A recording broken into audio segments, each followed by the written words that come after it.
오늘 이 사무엘하 8장의 말씀은 다윗이 정복 사업을 하고 있는 그 모습을 보여주고 있습니다. 우리는 7장에서 다윗이 하나님 앞에 내가 이렇게 좋은 집에 살게 되는 것은 다 하나님께서 내게 은혜를 베푸신 그 은혜에 감사함으로 이제 내가 하나님께 드릴 것이 무엇인가 이렇게 생각했었습니다. 그것이 무엇이었죠? 바로 하나님 성전을 지어드리는 것, 그것이 다윗의 소원이었습니다. 그래서 이제 성전을 짓겠다 했더니 하나님께서 성전 짓는 것을 허락하지 아니하시고 너는 못 짓지만 네 아들에게 가서는 내가 성전을 짓게 할 것이다, 이렇게 말씀하셨습니다.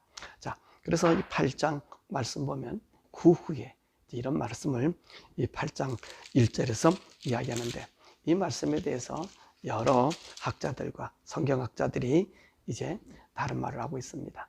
이것은 7장의 그 후의 이야기가 아니고 이제 그 다른 때의 그 후다, 이렇게 이야기를 하고 있습니다.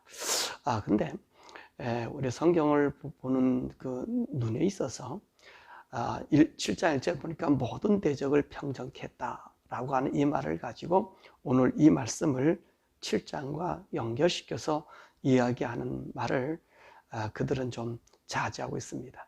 그런데 성경에서는 이 모든 대적을 다 이제 평온케 했다라고 했을 때 이 모든 대적은 따지고 보면 이제 모든 다윗의 적국들을 이야기할 수도 있고요. 이스라엘 나라 안에서라도 이 다윗을 모해하고 다윗에게 복종하지 못했던 사람들이 다 다윗의 편이 되고 다윗에게 복종하는 그런 모습으로도 볼 수 있습니다.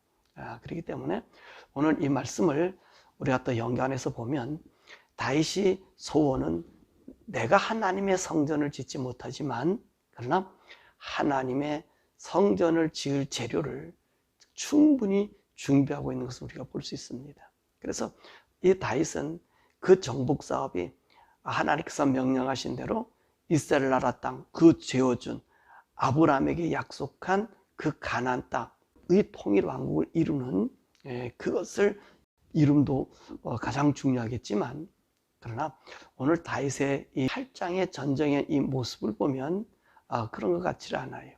하나님께서 이 다윗의 마음을 받아주시고 그리고 다윗에게 영원한 왕국을 세우겠다, 그런 얘기하니까 다윗의 마음에는 하나님의 성전을 짓게 하는 그 모든 일에 최우선으로 둔 것 같습니다. 그래서 자기가 이 성전을 짓지 못하니까 이제 하나님께 기도하고 하나님 앞에 그 앞으로 성전은 내가 못 짓지만 이 성전은 어떻게 지었으면 좋겠습니까? 라고 해서 이 성전, 이 솔로몬 성전에 짓는 설계도를 다윗이 다 봤습니다. 그래서 그 안에 들어가는 재료가 무엇인지 얼만큼 될지 그것을 이 다윗이 계산하고 있었던 것이죠. 그래서 그 다윗이 이 전쟁에서 승리한 모든 전리품을 하나님께 드리고 이 솔로몬은 성전 짓는 그 일에만 몰두하게 되고 또 그것으로 성전을 짓게 됩니다. 오늘 이 8장의 싸움을 보면 대부분의 싸움은 보면 이 아람과의 싸움입니다. 아람과 그리고 유브라데강 밑에 있는 이 소바와의 싸움을 여기서 이야기하고 있습니다. 그런데 오늘 본문의 말씀에 특이한 점이 뭐냐면 은과 금과 돛을 수없이 가져왔고요. 또 소바와의 싸움을 하고 있던 도이가 이 소바왕이 하다레셀이 졌다라는 말을 듣고 그가 또 가져온 것이 은과 금과 그리고 돛을 가지고 와요. 또 이 다윗은 이 돛을 무수히 많이 그들에게서 빼앗아 옵니다. 왜 이렇게 뺏어 왔을까요? 이거 바로 성전 지을 때 이 롯이 너무나 중요하기 때문에 그렇습니다. 근데 이 롯이 사실 이스라엘 나라 땅에는 나질 않는 자원이거든요. 이 금도 마찬가지 이스라엘 땅에서는 그렇게 많이 나는 게 아닙니다. 없습니다. 그래서 이 솔로몬 때는 오빌에 금을 가지러 가다가 배가 파산한 일도 우리가 보지 않습니까? 그러니까 오늘 다윗은요, 이 하나님께서 자기에게 이 성전을 짓게 허락해 주셨다는 이 말을 듣고 이 전쟁을 수행합니다. 오늘 이 전쟁에 보면 오늘 이스라엘 나라 영토 밖이에요. 이스라엘 나라 영토 밖, 그러니까 하나님께서 여호수아를 통해서 이스라엘 나라 12지파를 분배해준 땅, 그 이북으로 지금 다윗이 올라가고 있습니다. 그것이 어디까지 올라가고 있습니까? 그저 유브라데까지 올라가는 거예요. 그 유브라 땅은 어느 땅입니까? 바로 이 유브라는 아람 땅이거든요. 다메섹 위에는 아람 땅이란 말입니다.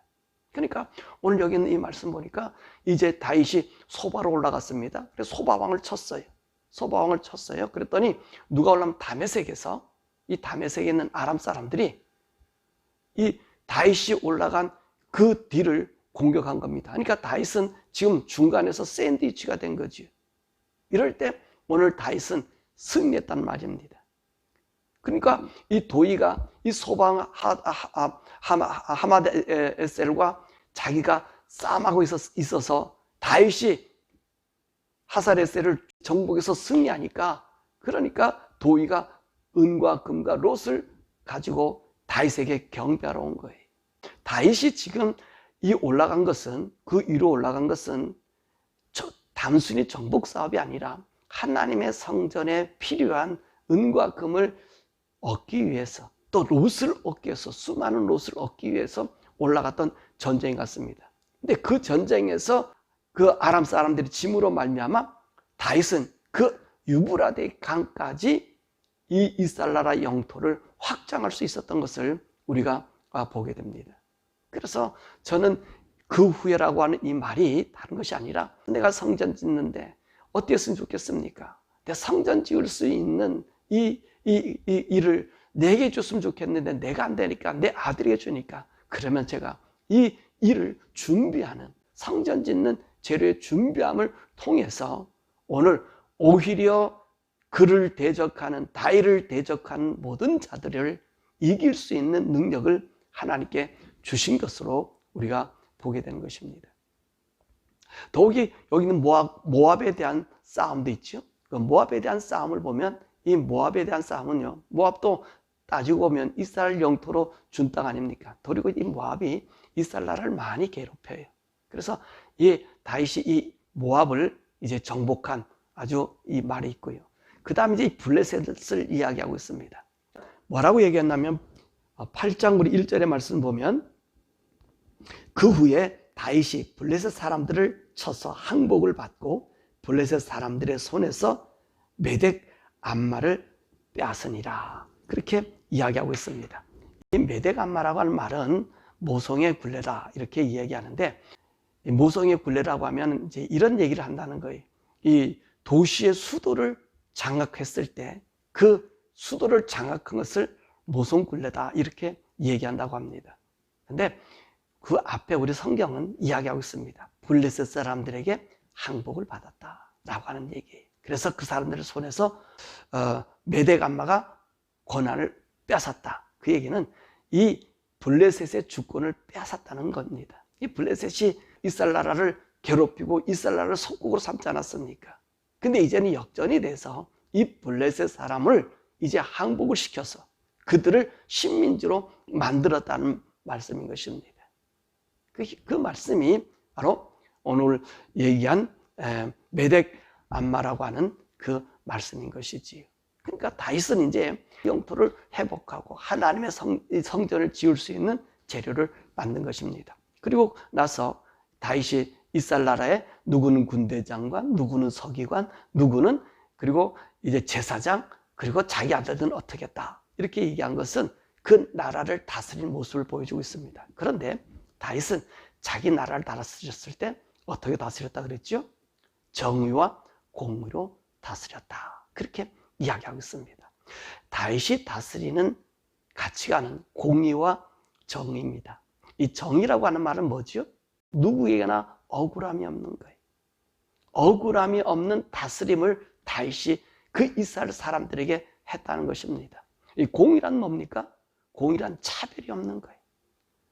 공의는 차별이 있으면 안 돼. 우리가 하나님의 공의 하나님, 공의 하나님, 우리가 주일날에도 그 말씀 우리가 함께 나눴습니다만은, 공의는 차별이 있으면 안 된단 말이에요. 미운 놈 있고 좋은 놈 있고 골라 선택적으로 하면 안 돼.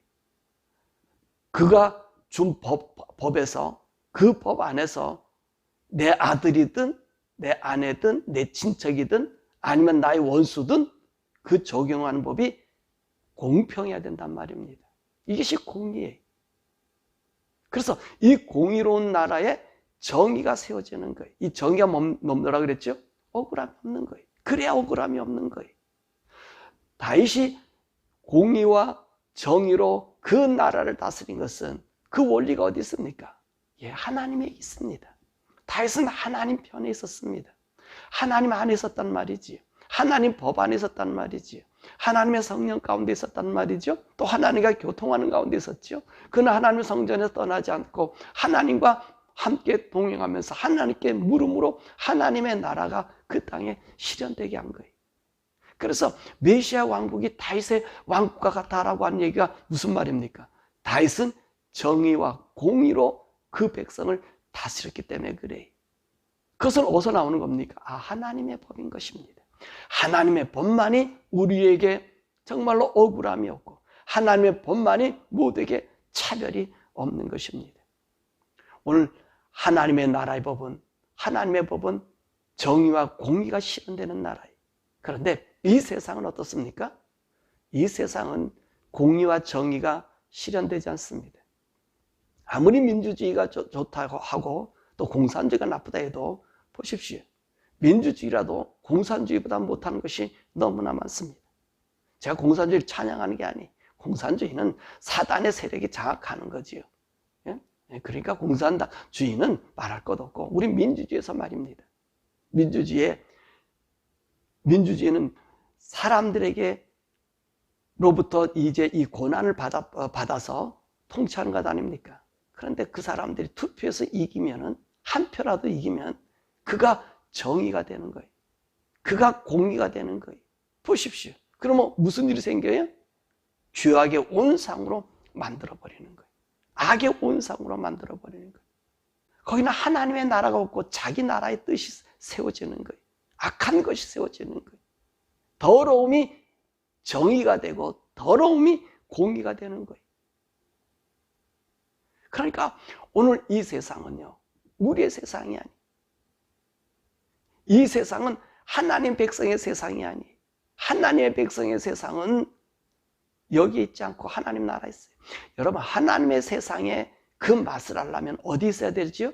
거기 성전이 있어야 돼요. 이 교회에 있어야 돼요.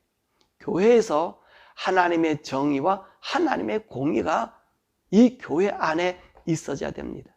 근데 많은 사람들이 또한 이 교회 안에서도 하나님의 정의와 하나님의 공의가 없어요.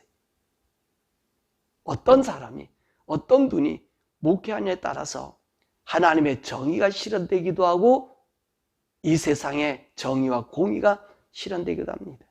그런데 다윗은 보십시오. 다윗은 어느 나라를 세우고 있습니까? 그가 열망하는 하나님의 성전의 나라, 하나님이 다스리고 통치하는 그 나라, 그가 얼마나 소원합니까?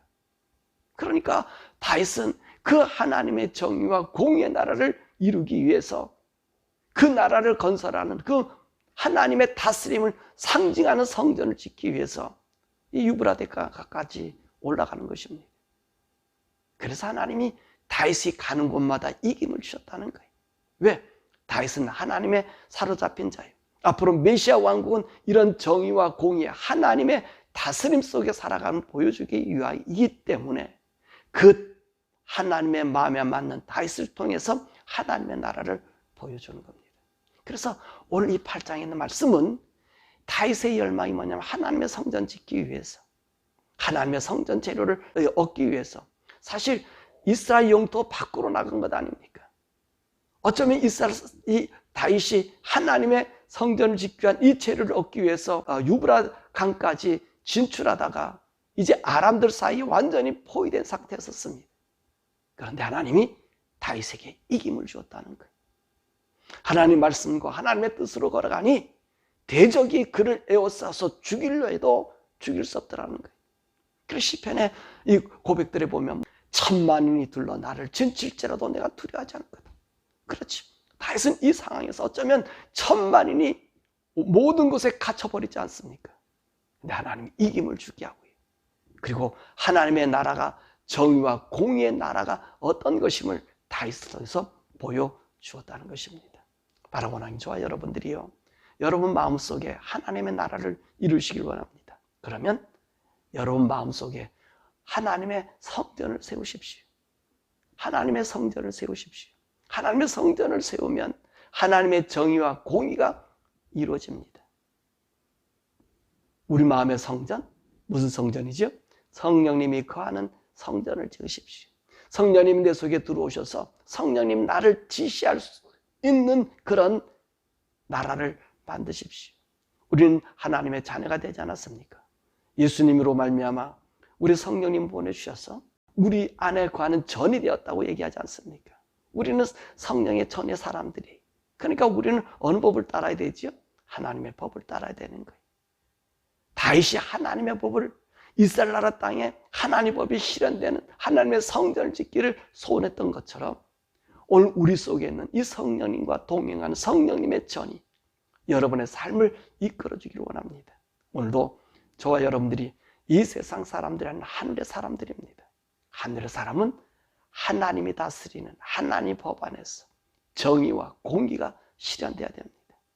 여러분들의 마음속에 이 하나님의 뜻이 이룰 수 있도록 오늘도 성령님께 간구하시면서 하나님, 내 마음속에 하나님의 나라, 하나님의 성전이 온전히 건축되게 하시고, 그래서 우리가 걸어가는 그곳에 하나님의 정의가 보여지고 하나님의 공의가 나타나고, 우리가 가는 곳에 하나님이 승리하며 하나님께서 우리를 만지지도 못하는 악한 자들의 세력을 부술 수 있는 그 능력, 나는 부족하지만 하나님이 이기게 하신 그 이김이, 성령님이 승리케 하신 승리가, 성령님 우리를 지혜를 주어서 오늘 하루에 사람들을 만날 때 그 지혜로운 삶이 우리에게 있어지도록 그렇게 기도함으로 주의 나라, 주의 성전이 온전해지기를 주의 이름으로 축원합니다. 오늘 우리 하나님 말씀 배웠죠? 이 다윗의 마음을 우리에게 주셔서, 다윗이 오늘 8장의 말씀에 이 싸움이 어떤 싸움이라고요? 하나님의 전을 건축하기 위한 재료를 얻기 위하여 갔다가 만난 싸움입니다. 사실 이 해석은 다른 해석에 있지 않아요. 제가 오늘 하나님 말씀을 보면서 하나님께 기도하면서 이 도대체 이유가 뭡니까? 그 후회가 무엇입니까? 라고 묻는 중에 7장의 말씀이 분리된 말씀이 아니라 같은 말씀이라고 주님께서 제게 감동을 줘서 보니까 그 싸움, 하나님의 영도 회복한 싸움이 맞는 싸움이었습니다. 여러분, 오늘 우리가 싸우는 영적 싸움으로 이 세상 살아가는 거 아닙니까? 우리는요, 이 세상 살아가는 영의 사람으로 살아가는 거예요. 우리의 나라는 이 세상이 아니에요. 우리의 나라는 어디죠? 저 하나님의 나라의 천국이에요. 천국 백성이 이 세상에 살아가요. 그러다 보니까 사단이 우리를 포위하고 우리를 죽이려 합니다. 마치 이 아람 사람들처럼. 그런데 하나님 거기서 승리를 주시더라는 겁니다. 저희들 속에는 성령님이 계시죠? 성령이 계시니까 성령님과 함께 묻고 성령님과 동행하면 우리가 어떤 적진에서라도 우리 하나님께서 다윗에게 이김 주었듯이 우리에게 이김을 주실 것입니다. 그 이김을 가지고 오늘 승리할 수 있게 해달라고, 하나님, 내 마음의 성전, 하나님의 성전이 온전히 보존될 수 있도록 우리의 영을, 우리의 혼을, 그리고 우리의 육을 지켜주옵소서. 내가 그 뜻대로 살 수 있도록 은혜를 하게 해주옵소서 라고 기도하고요. 우리 대한민국과 또 우리 미국, 이 미국에 하나님의 정의, 하나님의 공의로 다스리는 그런 위정자들이 나타나게 해달라고 우리 함께 기도하시겠습니다. 그리고 우리 교회만큼은 하나님이 다스린 하나님 법 안에서 하나님의 정의가 이루어지고 하나님의 공의가 이루어져서 이 아름답고 복된 공의와 정의가 세상 사람들에게 전파될 수 있게 해달라고 우리 교회들을 위해서 우리 함께 주여 부르고 기도하시겠습니다.